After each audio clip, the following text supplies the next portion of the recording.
Orville Bay wasn't just quiet. It was shrouded in silence. A thick, cloying fog clung to everything, a damp blanket muffling sound and sight.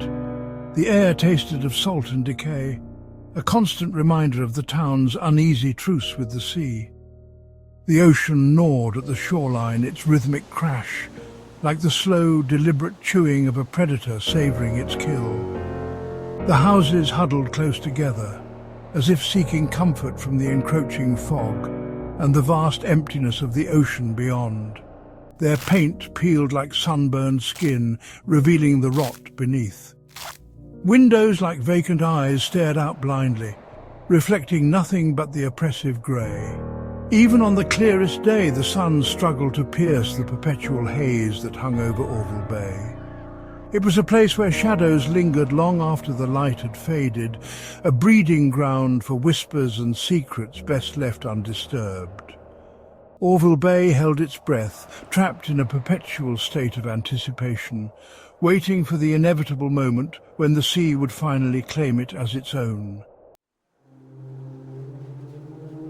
The lighthouse stood sentinel at the edge of the world, a crumbling monolith defying the relentless assault of the sea.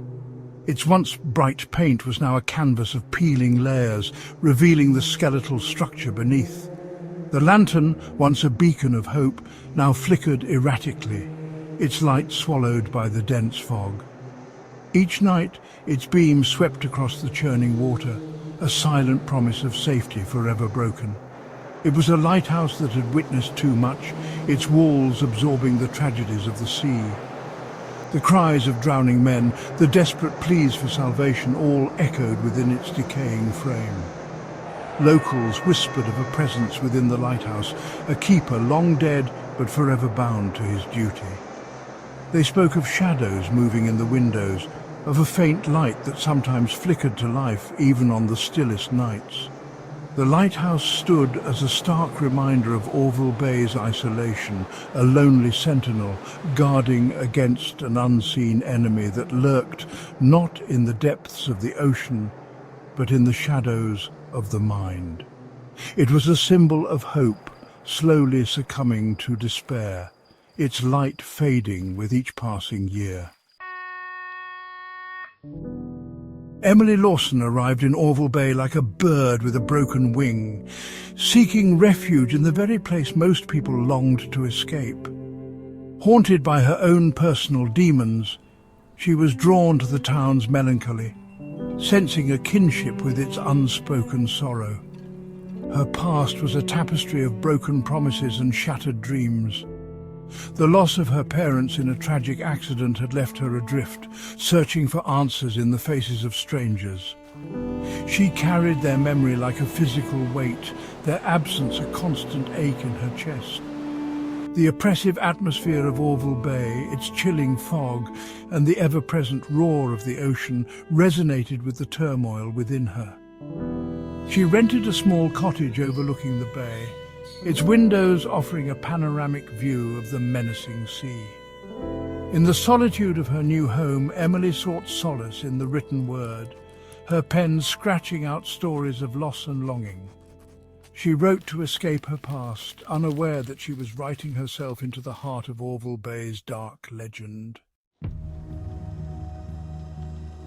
Darren Matthews, a marine biologist with haunted eyes and a quiet demeanour, had dedicated his life to unravelling the mysteries of the deep. Drawn to Orville Bay by whispers of strange occurrences and unusual marine life, he soon found himself entangled in the town's sinister history. He had spent years studying the ocean's depths, its vastness both terrifying and alluring. Yet the waters surrounding Orville Bay held a different kind of mystery, a palpable sense of dread that seeped into his bones. The locals, hardened by generations of hardship and whispered tales, spoke of an ancient evil that slumbered beneath the waves. They told of a time when the sea would rise up, claiming the lives of fishermen and dragging ships to their doom. Darren dismissed their stories as folklore, the product of overactive imaginations fueled by isolation and fear. But as he delved deeper into his research, as he listened to the unsettling sounds echoing from the depths, he began to question everything he knew. The ocean, once a source of endless fascination, now whispered warnings, its gentle sway transformed into a menacing threat.